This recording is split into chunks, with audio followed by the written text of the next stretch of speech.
Baik, Assalamualaikum warahmatullahi wabarakatuh.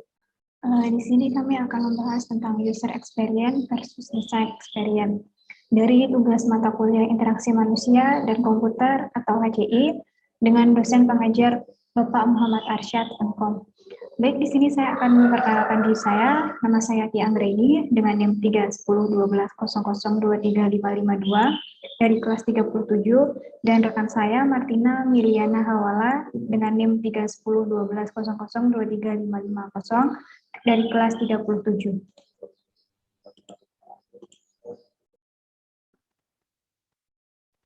Baik, pertama yang akan kita bahas adalah pengertian user experience. Dalam bukunya yang berjudul The UX Books, mengemukakan bahwa user experience adalah keseluruhan efek, dampak, akibat yang bisa dirasakan oleh user sebagai hasil dari pengguna sebuah sistem, usability, usefulness, dan dampak emosional sepanjang interaksi, dan rasa yang diingat memori setelah interaksi. Interaksi dengan bersifat luas, produk termasuk mengaguminya. Salah satu pionir dalam bidang user experience interaksi and user. Jadi secara sederhananya, user experience dapat user saat berinteraksi dengan sebuah produk dan rasa yang ditinggal dalam memori setelah menggunakannya. Kebanyakan orang memandang bahwa user experience hanyalah apa yang dapat dilihat, seperti dalam sebuah web yang dapat dilihat adalah tampilan visual dan fungsi yang berjalan.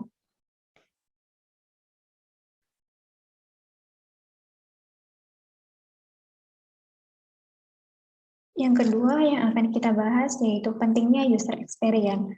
Terdapat beberapa alasan mengapa user experience itu dianggap penting dan saat ini wajib untuk diterapkan dalam berbagai aplikasi, berbagai website, mobile, maupun desktop sekalipun. Yang pertama yaitu memudahkan pengguna. User experience tidak hanya sekedar dalam memudahkan pengguna untuk berinteraksi dengan aplikasi, namun juga untuk memberikan pemahaman kepada pengguna untuk menggunakan berbagai fitur, tombol, CTA sesuai dengan yang diharapkan oleh sistem. 2. Memahami kebutuhan pengguna. Selanjutnya, mampu memahami setiap kebutuhan dari pengguna. Pengalaman yang baik ketika user masuk pada menu service, maka user ingin mencari sebuah jasa atau layanan yang disediakan oleh website tersebut. Sehingga akhirnya user akan diarahkan pada form kontak untuk berkomunikasi dengan tim admin dari perusahaan tersebut. Yang ketiga yaitu dapat bersaing dengan kompetitor dalam bidang yang sama. Di era sekarang ini, persaingan dengan teknologi digital sangat ketat, sehingga kita perlu adanya beberapa ide dan pembaharuan terhadap beberapa sistem atau fitur yang dianggap sudah tidak relevan. Maka dari itu, UX memberikan kemudahan agar Anda dapat bersaing dengan kompetitor lain dan memiliki desain UI yang sama menariknya dengan Anda. Yang keempat yaitu mengoptimalkan performa produk digital. Mengoptimalkan di sini dapat berupa meningkatkan kecepatan load dari aplikasi. Semakin cepat aplikasi yang Anda tampilkan, maka semakin user ingin mengunjungi website Anda. Yang kelima dan yang terakhir yaitu meningkatkan kredibilitas dan trafik produk aplikasi. Fungsi utama dari user experience adalah meningkatkan keuntungan dan kredibilitas dari suatu produk aplikasi. Semakin kredibilitas meningkat, maka semakin lurus dengan trafik yang akan dicapai dan akan berpengaruh juga pada peningkatan keuntungan perusahaan Anda.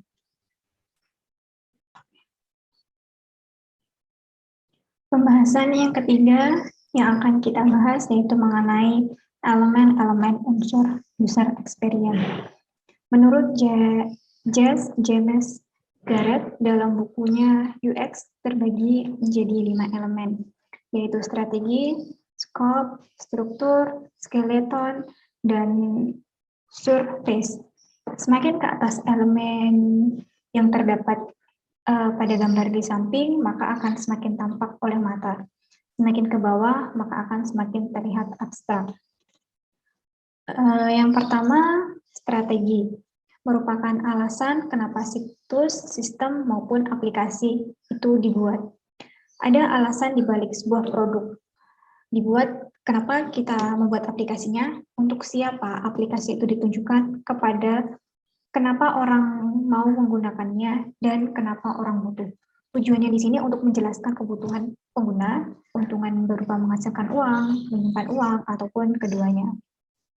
Yang kedua yaitu scope, merupakan fitur atau fungsi yang terdapat pada situs, sistem, atau aplikasi. Kebutuhan pengguna dan tujuan bisnis harus sudah selesai ditentukan pada tahap sebelumnya. Kemudian diterjemahkan ke dalam requirement atau kebutuhan, yaitu spesifikasi fungsi dan kandungannya. Yang ketiga, struktur. Jumlah tempat atau layar yang bisa dikunjungi terorganisir secara kontekstual. Struktur adalah ketika kamu menentukan bagaimana sistem merespon terhadap gerakan yang dilakukan pengguna kepada aplikasinya. Yang keempat, skeleton, merupakan optimalisasi pada pengatur dan penyusun elemen visual.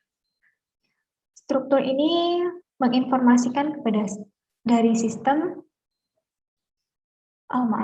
struktur ini menginformasikan kerangka dari sistem. Kerangka ini akan menentukan seperti apa ia terlihat dan bagaimana pengguna melakukan pemindahan dari satu tugas ke tugas yang lainnya. Yang keempat, surface, merupakan tampilan layar, gambar, teks, atau hal-hal yang bisa dilakukan interaksi. Desain visual menggunakan warna, gambar, topografi, atau bahkan efek. Dari bagiannya dipilih secara spesifik untuk yang pertama mendukung dan memperkuat arti suatu konten. Yang kedua, sebagai panduan penggunaan melalui data, tugas, atau bahkan informasi. Yang ketiga, mengurangi beban kognitif, mudah dikenali, dan meningkatkan pembelajaran yang intuitif. Yang keempat,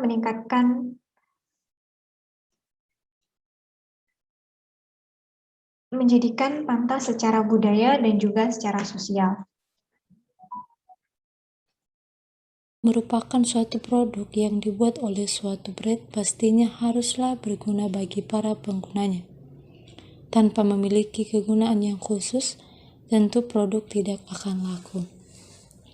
Namun perlu dicatat bahwa berguna di sini tergantung dari sudut pandang masing-masing orang.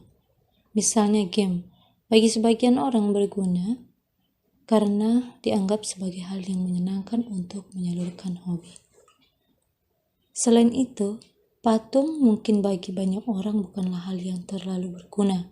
Akan tetapi bagi pecinta karya seni, patung memiliki nilai kegunaan karena memiliki daya tarik tersendiri. Faktor yang kedua, usable.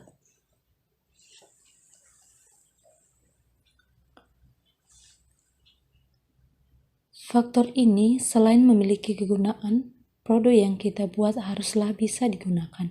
Jika tidak dapat digunakan, tentunya kita tidak akan tahu seperti apa pengalaman pengguna pada produk kita. Faktor yang satu ini bertujuan untuk mengetahui apakah pengguna sudah bisa menggunakan produk itu secara efektif dan efisien. Faktor yang ketiga, findable. Findable mengacu pada gagasan bahwa setiap produk haruslah mudah ditemukan supaya pengguna tidak merasa bingung. Misalnya saat kita membeli barang lewat e-commerce. Setelah menemukan barang yang dibutuhkan, kemudian kita memasukkannya ke keranjang belanja. Namun saat akan membayar kita kesulitan mencari di mana letak keranjang belanja. Saat kesulitan kita menemukannya, tentu kita akan kesal dan tidak jadi belanja. Itulah mengapa faktor findable ini sangat penting dan tidak boleh dilupakan dalam proses pengembangan produk. Yang keempat, credible. Credible ini setiap brand tentunya